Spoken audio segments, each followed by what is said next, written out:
Hello everyone, आज हम लोग स्टार्ट करेंगे विद द सीएनएस। जो उसके पार्ट्स हैं, जो उसके स्ट्रक्चर्स एसोसिएटेड होते हैं, उसके बारे में हम लोग बात करेंगे। ओके, सो मेनली हम लोग आज बात करेंगे about the brain. Fine, so mainly CNS में हम लोग आज बात करेंगे अबाउट द ब्रेन।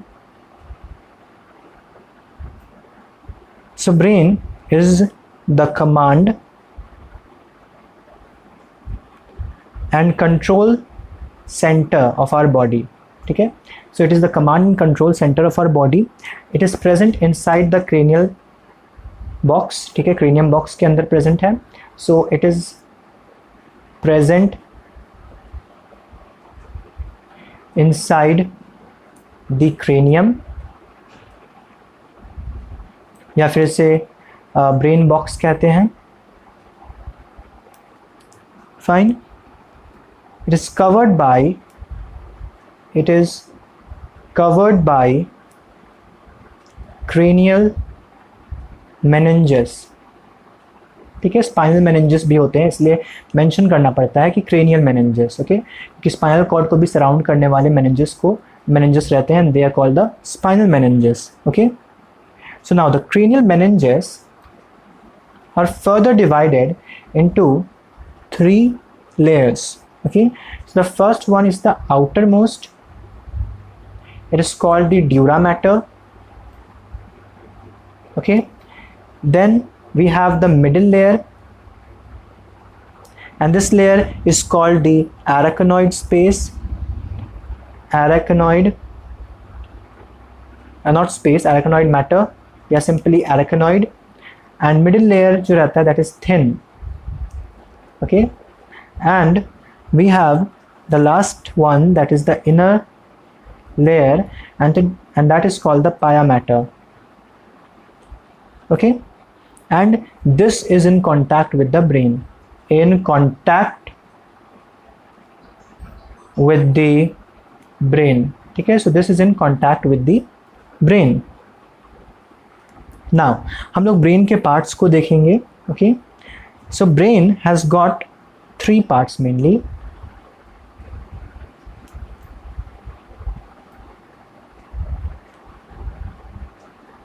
अच्छा, उससे पहले इनके दोनों के बीच में जो स्पेस रहता है, that is called the subdural space. ठीक है, between the dura mater and the arachnoid जो स्पेस रहता है, that is called the subdural space. And arachnoid and पाया मैटर के बीच में जो स्पेस रहता है, that space is called the sub arachnoid space. Arachnoid space. Okay, now the brain is divided into 3 parts, mainly the forebrain.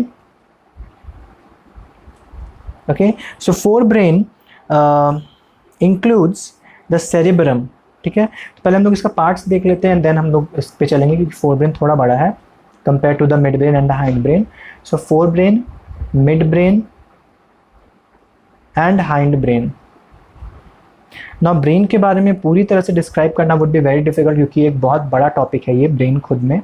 Okay, तो हम लोग जो एकदम शॉर्ट में एकदम होगा, जितना एनसीईआरटी में दिया गया है, सिर्फ उतना ही पार्ट हम लोग ब्रेन का देखेंगे, उससे ज़्यादा हम लोग नहीं देखेंगे. ओके, सो फोर ब्रेन का पार्ट्स पे चलते हैं.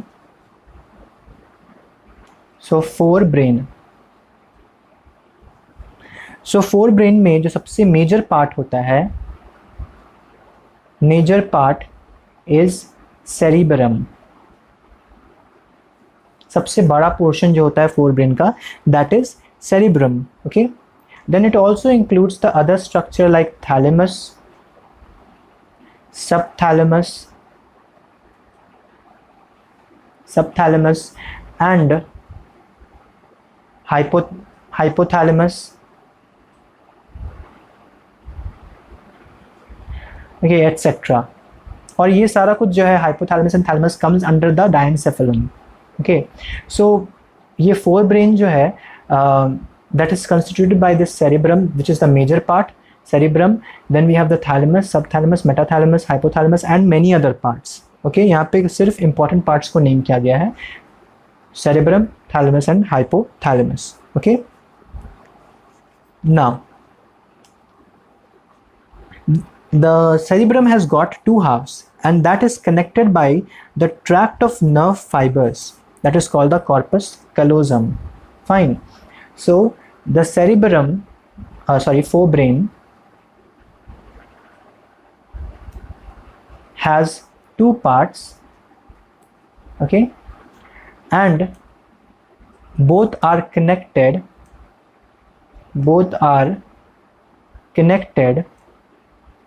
by a tract of fibers. Tract matlab the collection of nerve fibers. So the tract of fibers called corpus callosum, ठीक है. सो कॉर्पस कैलोजम कहते हैं, एंड कॉर्पस कैलोजम के जस्ट ऊपर लैटरल वेंट्रिकल्स होते हैं. ओके, नाउ वेंट्रिकल, यहाँ पे एक टर्म आता है, नॉर्मली आप लोगों ने वेंट्रिकल सुना होगा in heart.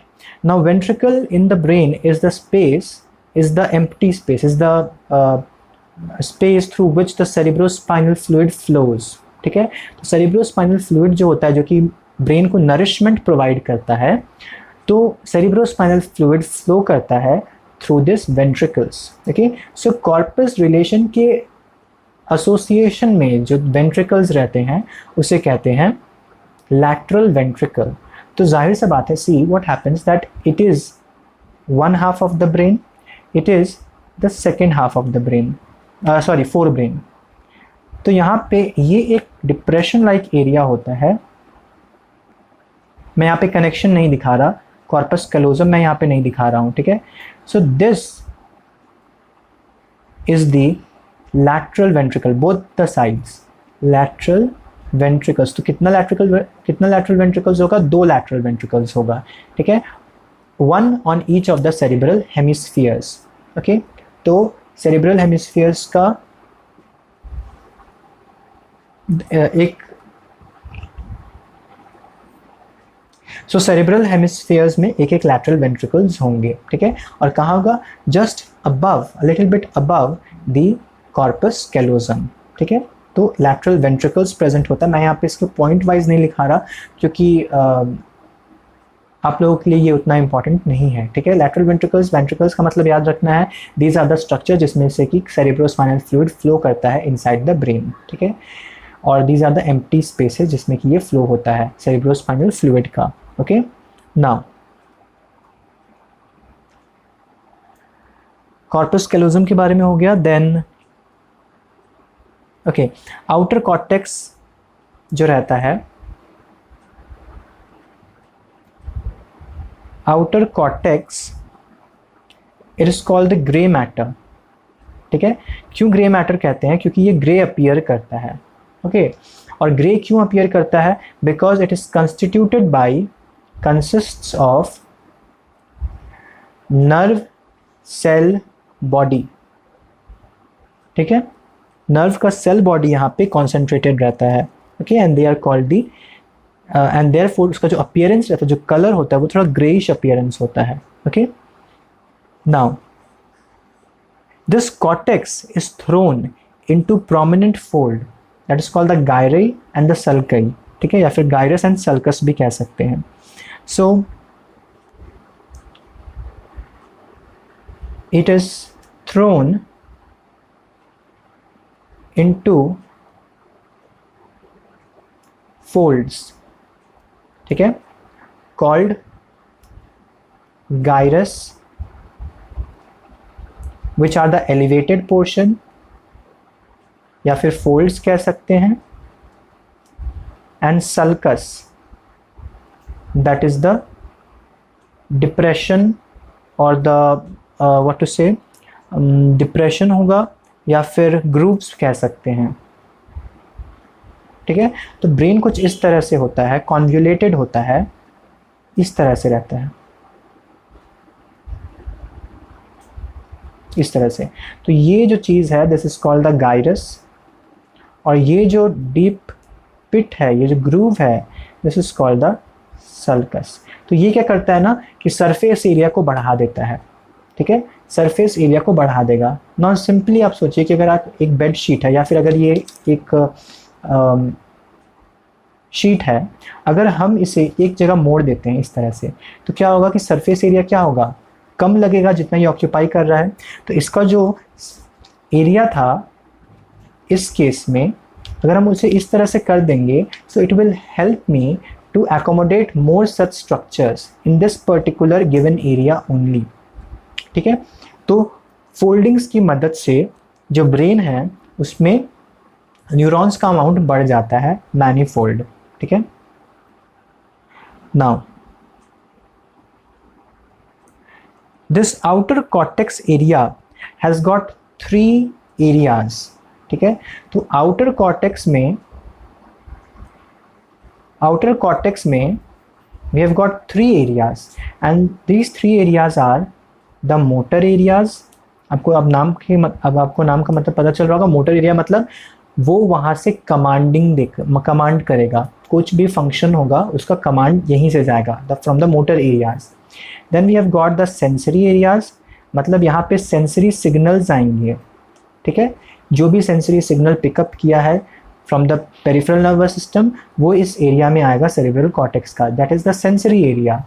And we have the association areas।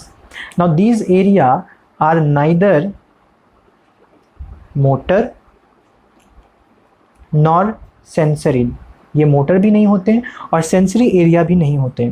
ठीक है, तो इनका काम क्या है? So these are the special area of the outer cortex that are involved in the intersensory association function, involved in intersensory functions, association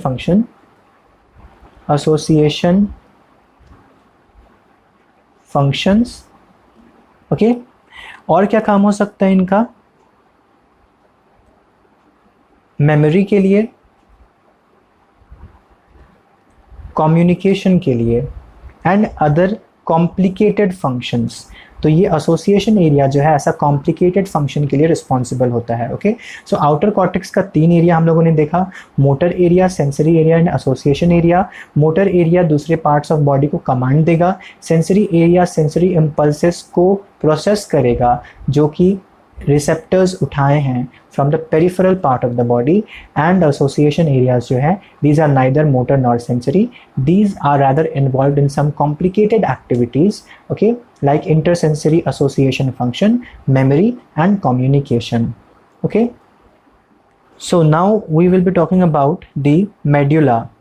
so inner medulla, जब हम लोग ब्रेन का क्रॉस सेक्शन कट करेंगे, so we could see some some whitish matter there। ठीक है, white appearances there। so inner medulla, so medulla is whitish in appearance and therefore it is called the white matter। क्यों white matter कहते हैं? क्योंकि यहाँ पे nerve fibres या फिर जिसे हम कह रहे हैं एक्सॉन्स वो कॉन्सेंट्रेटेड होते हैं। ठीक है, and therefore they appear white। ठीक है, so this inner medulla is called the white matter and here the nerve fibers or the axons are concentrated। okay, now this cerebrum wraps around the thalamus। okay, now एक चीज मैं बता दूं कि ये जो मेडुला पोर्शन है the white matter, ये क्या करेगा? सिग्नल का ट्रांसमिशन करता है from one part of the brain to the other part of the brain. ठीक है, क्योंकि ये फाइबर्स है, एक्सॉन्स है, और एक्सॉन्स का फंक्शन क्या था? Transmission of impulses. तो ये एक पोर्शन से दूसरे पोर्शन तक ट्रांसफर करता है इंफॉर्मेशन का। इंस्टेड जो कॉर्पस कैलोजम के बारे में हम लोगों ने बात किया, the corpus callosum is also a bundle of white matter. तो इससे क्या होता है कि लेफ्ट हाफ का इंफॉर्मेशन राइट हाफ तक पहुंच जाता है। समझ में आ रहा है? सेरिब्रल हेमिस्फीयर्स 2 हैं, हम लोगों ने देखा कि 2 पार्ट होता है, 2 cerebral hemispheres are there। ठीक है, the right and the left one. So अगर राइट वाले का इंफॉर्मेशन लेफ्ट वाले तक पहुंचाना है तो कैसे जाएगा? तो दिस कॉर्पस कैलोजम जो था उसके थ्रू इंफॉर्मेशन फ्लो करता है from the right to the left and from the left to the right cerebral hemispheres. Okay, तो ये पॉइंट अच्छा मैं लिखा ही देता हूँ, that corpus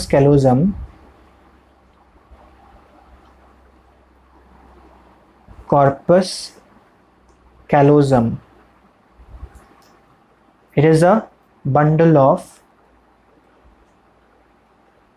white matter, okay, and इसका फंक्शन क्या है? Transmission of information from right to left cerebral hemispheres and vice versa, from the left to the right part. ठीक है, तो कॉर्पस क्लोजम का काम याद रहेगा. Now the cerebrum wraps around the thalamus. ठीक है, तो थैलेमस के ऊपर एक कोट की तरह ये बैठा रहता है. Suppose this is the thalamus, तो इसके ऊपर सेरिब्रम इस तरह से रैप्ड रहता है. Okay, this is the thalamus, this is the cerebrum and it is thrown into prominent folds like this. ठीक है, gyri and sulci. This is the cerebrum, this is the thalamus. Okay, now thalamus is the coordinating center for the sensory and the motor signaling. So thalamus क्या है इसका function है? It is the control center, coordinating center, coordinating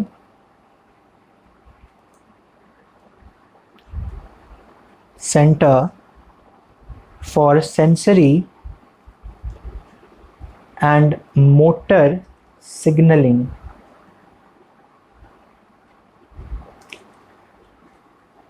Okay, now it is called also as the gateway to the cerebral cortex or as the guard of the cerebrum, क्योंकि जितना भी information आता है पहले उसे थैलेमस में जाना पड़ता है और फिर थैलेमस डिसाइड करेगा कि ऐसे इंफॉर्मेशन को कॉर्टेक्स में भेजना है या नहीं भेजना है.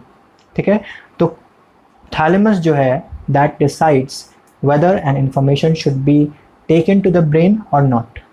ठीक है, तो ये काम होता है थैलेमस का. So it is a coordinating centre for the sensory and the motor signalling. ठीक है, कहाँ ले जाना है उसके लिए है.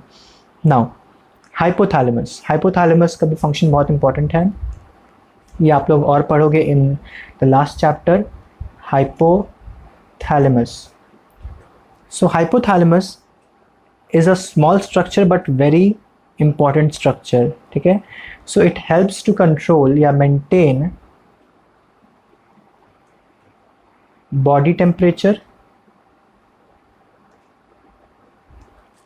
Okay, then urge of eating and drinking,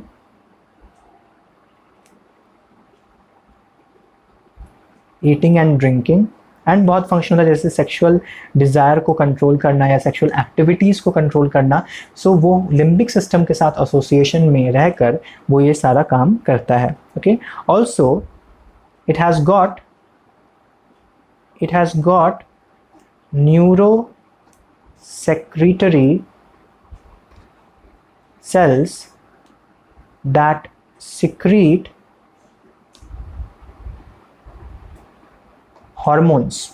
ठीक है, तो ये भी इसका काम होता है. ये आप लोग हार्मोन्स के बारे में जो है ये वाला पार्ट न्यूरो सेक्रेटरी सेल्स वाला ये आप लोग लास्ट चैप्टर में पढ़ोगे. ओके, नाउ हम लोग एक चीज़ देखते हैं. An important part here is about the limbic system. What is limbic system?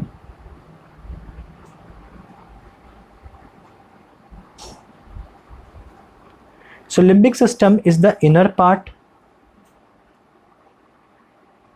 of cerebral hemispheres. ठीक है, so it is the inner part of the cerebral hemisphere plus amygdala,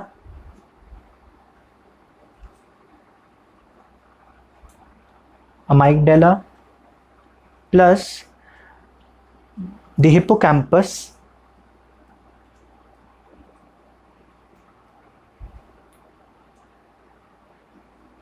plus cingulate gyrus,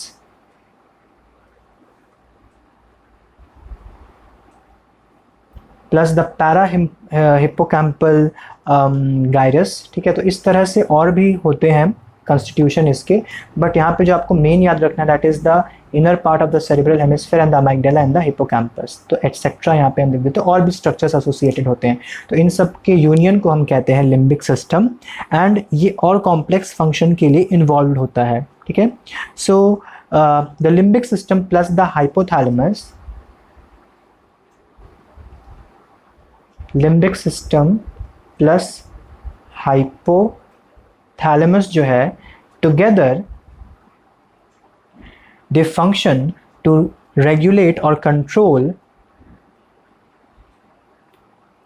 sexual behavior, sexual behavior को control करेगा,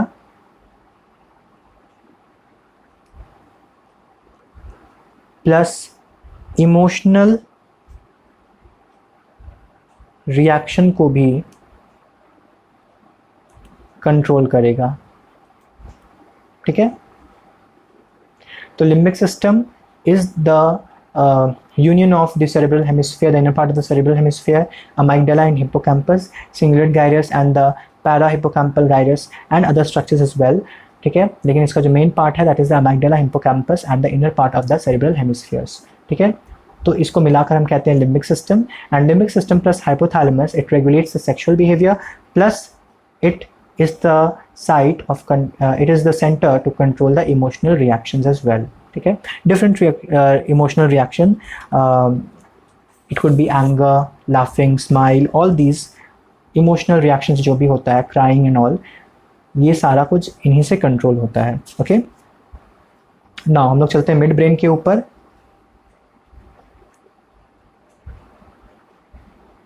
mid brain, so mid brain में याद रखना that it is lies between the thalamus,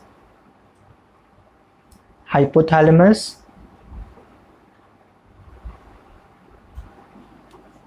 of forebrain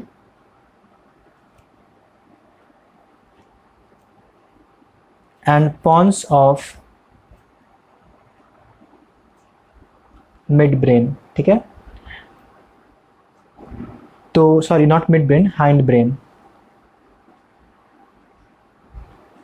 hind brain, okay. Now cerebral aqueduct, cerebral aqueduct passes through midbrain, ठीक है। Now dorsal portion में of the midbrain,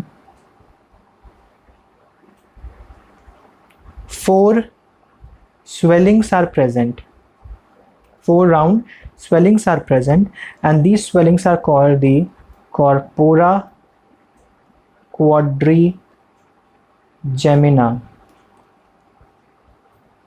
okay। तो see क्या होता है, जैसा कि हम लोगों ने बात किया था अबाउट द लैटरल वेंट्रिकल्स जो कि कॉर्पस कैलोजम से थोड़े से ऊपर में जस्ट प्रेजेंट थे, and these are the spaces जहाँ पे कि CSF का फ्लो होता है, ठीक है। सो नाउ लैटरल वेंट्रिकल से, now lateral ventricle corresponds to first and second ventricle, ठीक है। There are 4 ventricles in the brain, सबसे पहला पॉइंट आपको ये याद रखना है, तब आपको ये याद रहेगा। तो मैं आपको ये रेड पेन से यहाँ लिख दे रहा हूँ दैट 4 ventricles in brain, ठीक है। that includes 2 lateral ventricle plus 3rd plus 4th ventricle, यही नाम दिया गया है इसे, ठीक है। lateral ventricle 2 रहेंगे, एक 3rd रहेगा और एक 4th ventricle रहेगा। तो जो 3rd ventricle रहता है वो हाइपोथैलेमिक जो एरिया है, थैलेमस हाइपोथैलेमिक एरिया, उस एरिया में मिलता है, ठीक है। और जो 4th वेंट्रिकल है वो मिड ब्रेन एरिया के बाद मिलता है, ठीक है। मिड ब्रेन के जो ये सेरेब्रल एक्वेडक्ट है ना, ये सेरेब्रल एक्वेडक्ट क्या है, ये एक पैसेज है for the flow of this CSF, but it is not a ventricle. ये आगे जाके एक्सपैंड करता है into a portion, and that portion is called the fourth ventricle, mid brain में ही होता है, नीचे पार्ट में होता है मिड ब्रेन का. So that is the fourth ventricle. तो 4 वेंट्रिकल होते हैं, ठीक है. सो ये सेरिब्रल एक्वेडक्ट क्या है, ये भी वही पैसेज है for the CSF, the cerebrospinal fluid. तो इसका फंक्शन भी लिख देते हैं, CSF फ्लोस, इसके थ्रू CSF का फ्लो होगा. ओके और एक चीज़ क्या याद रखना है कि ये मिड ब्रेन का जो डॉर्सल पोर्शन होगा उस पोर्शन में 4 स्वेलिंग होते हैं and that is called the corpora quadrigemina. ठीक है, अब इस लेवल पे आपको पूरा ब्रेन का स्ट्रक्चर एंड फंक्शन बताना इज़ वेरी डिफिकल्ट. ठीक है, क्योंकि it would take a very long class, then बहुत लंबा हो जाएगा. ठीक है, क्योंकि बहुत बड़ा टॉपिक है ब्रेन खुद में. बट सिंस आप लोग को जस्ट उसका एक हल्का सा स्ट्रक्चर जानना है, थोड़ा सा बस उसके पार्ट्स के बारे में जानना है, देयरफॉर ये जस्ट में बताया गया है. ओके और मैं इसी वे में बता रहा हूँ, ज़्यादा कुछ इसमें एक्स्ट्रा मैं नहीं बता रहा. सो मिड ब्रेन हो गया ख़त्म. Then we have the hind brain.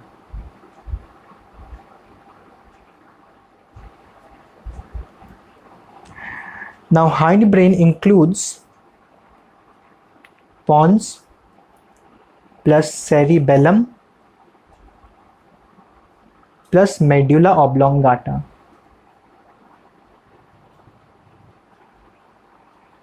Okay so pons जो है ये इंटरकनेक्ट करता है different regions of the brain को. इसका फंक्शन क्या है, pons का फंक्शन क्या है, inter connects different areas of the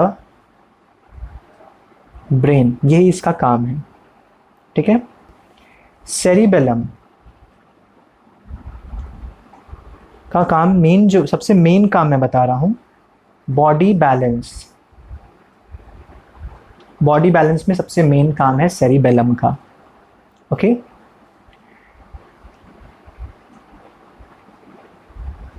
medulla का क्या काम है, मेड्यूला ऑब्लोंगाटा, उसका क्या काम है, यहाँ पे रेस्पिरेटरी सेंटर्स प्रेजेंट रहते हैं जो रेस्पिरेटरी रिदम को कंट्रोल करते हैं. Respiratory centres present,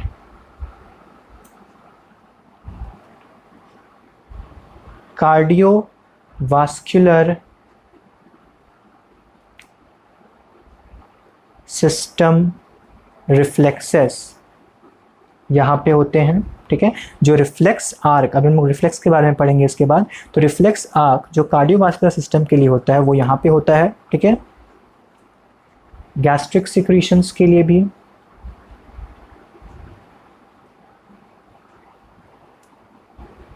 centre. Okay तो ये फंक्शन हो गया of pons, cerebellum and medulla. Now we have the brain stem.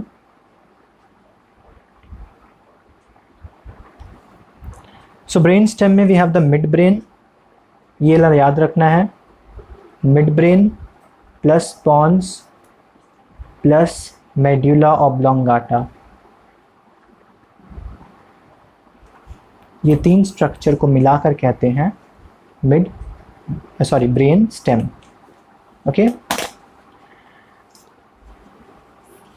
Now ये हो गया अबाउट द ब्रेन. अब मैं इसमें इंपॉर्टेंट चीज़ें आपको बता दे रहा हूँ, क्योंकि ब्रेन को जैसा मैंने कहा कि बताना इज़ नॉट दैट ईजी, बहुत वास्ट पोर्शन है ब्रेन का. तो आपको मैं बस फिर से जो मैंने कराया है बस मैं वो फटाक से रिवाइज कर दे रहा हूँ, उसमें कौन सा इंपॉर्टेंट है मैं वो बता दे रहा हूँ. ठीक है, so brain command and control centre है, जितना भी फंक्शन होता है बॉडी का सारा वहाँ से कंट्रोल रहता है. ठीक है, it is present inside the cranium, the brain box covered by the cranial meninges. You need to remember all the 3 cranial meninges, the outer, middle and the inner. नाम के साथ dura mater, arachnoid, pia mater. ठीक है, सबसे thin layer जो होता है that is the middle layer. Now brain का we have got 3 parts, the forebrain, midbrain, hindbrain. forebrain का जो major part है that is the cerebellum, thalamus and the hypothalamus. ये 3 structure आपको लिखना ही लिखना है in your exams. आप subthalamus, metathalamus and other structures जो है वो ना लिखो चलेगा. ठीक है, बट ये सारा लिखना है, मेमोरी, बॉडी एंड ऑल. तो ये सारा नहीं भी लिखोगे तो चलेगा, लेकिन ये 3 पार्ट आप लोग को जानना ज़रूरी है. ना फोरब्रेन, अच्छा सेरिब्रल हेमिस्फीयर्स ना, तो ये सेरिब्रल हुआ. सेरिब्रम का we have 2 parts, cerebrum has 2 parts. that is two hemispheres, okay, and both are connected by a tract of fibers called the corpus callosum, ठीक है, दोनों आपस में कनेक्टेड रहेंगे। एंड यहाँ पे मैंने ये वेंट्रिकल्स का फोटो दिखाया है, ठीक है, कि लैटरल वेंट्रिकल इस तरह से दोनों हेमिस्फीयर में प्रेजेंट रहते हैं। This is the right cerebral hemisphere and this is the left cerebral hemisphere, ठीक है, दोनों के बीच में देखिए ये वेंट्रिकल है और आपस में मैं कनेक्शन भी दिखा दे रहा हूँ। चलो, ये रहा सेरिब्रल, सेरिब्रल नहीं, कॉर्पस कैलोजम, ठीक है।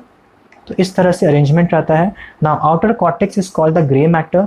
ग्रे मैटर क्यों बोलते हैं? Because it consist of nerve cell body. Now एक चीज़ आप लोग याद रखिएगा, this is very important, brain में ग्रे मैटर बाहर की तरफ है, बट स्पाइनल कॉर्ड में ग्रे मैटर अंदर की तरफ होता है। ये पॉइंट याद रखना है, ये डिस्टिंग्विशिंग फीचर है in the brain and the spinal cord.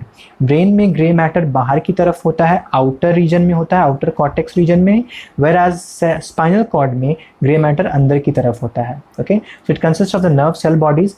Now it is thrown into the gyrus and the sulcus, ठीक है। क्या होता है गाइरस सल्कस बता दिया। 3 एरिया होता है, तीनों एरिया का नाम याद रहना है, मोटर सेंसरी एसोसिएशन। नाउ यहाँ पे इंपॉर्टेंट जो सबसे ज़्यादा है that is the association area, इसका फंक्शन पूछता है। So it is neither sensory nor motor but is involve in the inter sensory association function, memory and communication. जो कॉम्प्लिकेटेड फंक्शन है वो यहाँ हो रहे हैं। ओके, नाउ जो सेरिब्रम रहता है that wraps around the thalamus. Okay, now उससे पहले inner medulla is called the white matter. White matter क्यों बोल रहे हैं? क्योंकि यहाँ पे नर्व फाइबर्स का एक्सॉन कॉन्सेंट्रेटेड होता है। ओके, उसके बाद कॉर्पस कैलोजम। कॉर्पस कैलोजम, अच्छा क्यों वाइट होता है? सी, अगर हम बात करें ऑफ द सेल बॉडी तो उसमें डिफरेंट सल्यूट्स आपस में मिक्सड अप है, therefore it appears a little bit of greyish in colour. Whereas क्योंकि ये लिपिड से सराउंडेड रहता है, माइलिन शीट का जो मेन कंस्टिट्यूशन है दैट इज लिपिड, तो लिपिड से सराउंड होने के कारण ये थोड़ा वाइटिश अपीयरेंस देता है, ठीक है। तो therefore medulla region appears whitish and it consists of axons. Okay, now corpus callosum के बारे में याद रखना है that it is a bundle of white matter. ये पहले भी हम लोगों ने देखा। Transmission of information from the right to the left half of the cerebral hemispheres and vice versa, ठीक है। Now cerebrum is wrapped around the structure called the thalamus. Thalamus के नीचे होगा हाइपोथैलेमस, ठीक है। ये हाइपोथैलेमस होकर थोड़ा ज़्यादा बड़ा स्ट्रक्चर बना दिया, इतना नहीं होता, छोटा सा होता है hypothalamus. Okay, so this is the hypothalamus, ये मेंशन कर देते हैं, हाइपोथैलेमस। और थैलेमस का काम क्या है? It is the coordinating centre. Function सारे का आपको याद रखना है, जहाँ जहाँ फंक्शन मेंशन किया है वो सारा फंक्शन आपको याद रखना है। तो it is the coordinating centre for the sensory and the motor signalling. Hypothalamus का फंक्शन क्या है? वेरी इंपॉर्टेंट फंक्शन है सारा इसका, बॉडी टेम्परेचर रेगुलेशन। एमसीक्यूज में पूछा जाता है, अर्ज of eating and drinking. Hypothalamus से ज़्यादा क्वेश्चन आता है इस टॉपिक का, ठीक है, अगर फंक्शन के बारे में पूछ रहा है तो।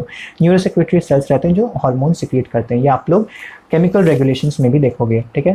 नाउ लिम्बिक सिस्टम का कंस्टिट्यूशन याद रखना है that it consists of the inner part of the cerebral hemispheres, ठीक है, अमाइगडाला एंड द हिप्पोकैम्पस। ये 3 स्ट्रक्चर का नाम आपको याद रखना है। Okay, then limbic system and hypothalamus एक साथ मिलकर रेगुलेट करते हैं सेक्सुअल बिहेवियर को और इमोशनल रिएक्शन को, ठीक है। Now mid brain lies between the thalamus, hypothalamus of forebrain and the pons of the hindbrain.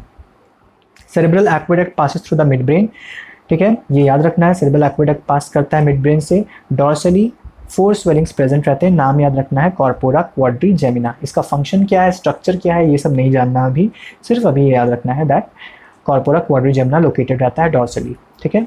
Now then hind brain के बारे में बात करें तो हाइंड ब्रेन का 3 पार्ट होता है, that is the pons, the cerebellum and the medulla oblongata. Pons का फंक्शन है that it is the interconnecting part and it interconnects the different regions of the brain. Cerebellum का main function is the body balance. Medulla का it is the respiratory centre, वहाँ पे respiratory centres present रहते हैं medulla में।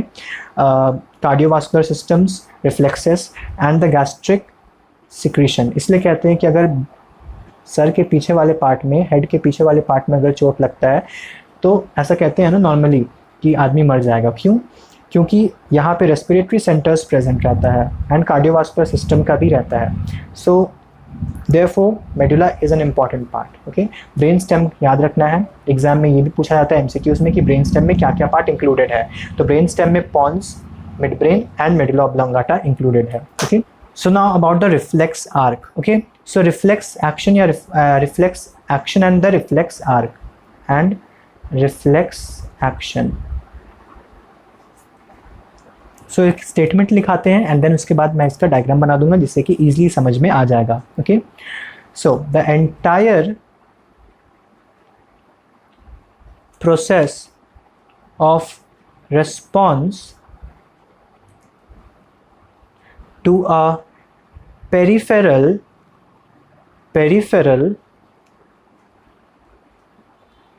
nervous system stimulation that occurs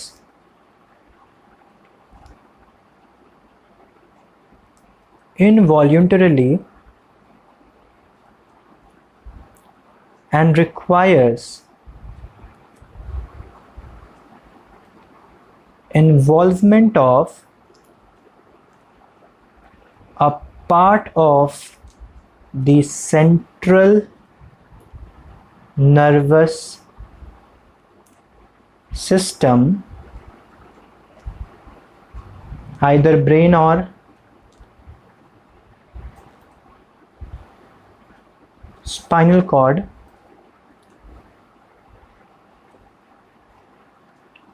so that one is called the reflex action. ठीक है, इस एक्शन को कहते हैं रिफ्लेक्स एक्शन. तो यहाँ पे पॉइंट जो सबसे इंपॉर्टेंट पॉइंट है वो याद रखना है that it is the involuntary action.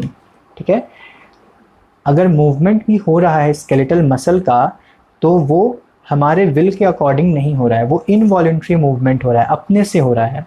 Normally हम लोगों ने क्या पढ़ा है कि skeletal muscle are the muscle जिसका कि वॉल्यूंटरी मूवमेंट किया जा सके, लेकिन under the condition of the reflex action ये जो वॉल्यूंटरी मसल था स्केलेटल मसल वो इनवॉल्यूंटरीली मूव करता है.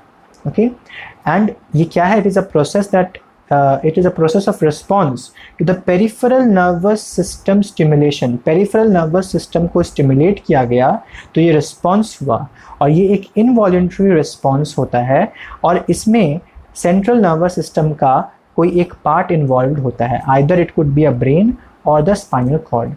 okay, तो generally in most of the reflex actions spinal cord are involved. ठीक है, तो स्पाइनल कॉर्ड इन्वॉल्व रहता है most of the reflex action में. तो हम लोग डायरेक्टली रिफ्लेक्स आर्क देखते हैं. रिफ्लेक्स एक्शन मतलब समझ में आ गया. रिफ्लेक्स एक्शन मतलब हुआ कि एक प्रोसेस जिसमें कि रिस्पॉन्स डेवलप हो रहा है जब हम पेरिफेरल नर्वस सिस्टम को स्टिम्युलेट किए एंड दैट रिस्पॉन्स ऑकर्स इनवॉल्यूंटरीली. ठीक है, और इस रिस्पॉन्स को करवाने में कौन मदद किया? सेंट्रल नर्वस सिस्टम का एक पार्ट मदद किया. It could either be a brain और it could either be spinal cord. Most of the cases में ये स्पाइनल कॉर्ड होता है. ओके, नाउ हम लोग यहाँ पे नी जर्क का एग्जाम्पल ले रहे हैं. नी जर्क रिफ्लेक्स और उसका पाथवे देख रहे हैं. Knee jerk reflex. सो